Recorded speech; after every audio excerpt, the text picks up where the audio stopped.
Ya, selain masalah kesejahteraan guru yang belum sesuai, DPRD Sumsel menyoroti terkait pemerataan pendidikan yang belum diterima seluruh oleh siswa di Sumatera Selatan serta pembangunan infrastruktur sekolah.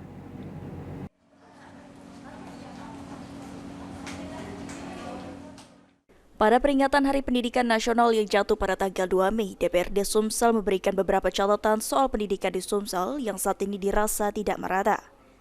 Di antaranya angka partisipasi pendidikan di Sumsel khususnya di Palembang yang belum merata. Lalu infrastruktur sekolah yang belum tersentuh pembangunan di mana anggaran APBD 20% masih tidak maksimal dalam pengelolaan.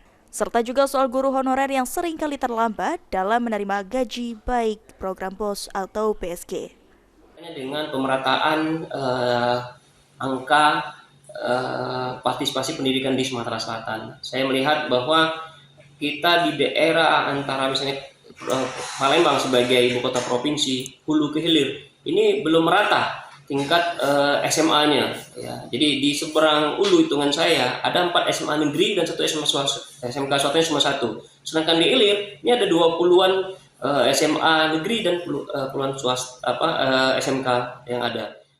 Kedepan persoalan pendidikan tidak hanya mengenai siswa, tetapi juga bagaimana kesejahteraan guru yang mengajar para siswa, sehingga kolaborasi antara pemerintah dan SDM yang ada dapat menjadi lebih baik lagi. Ilham Wahyudi, PAL TV.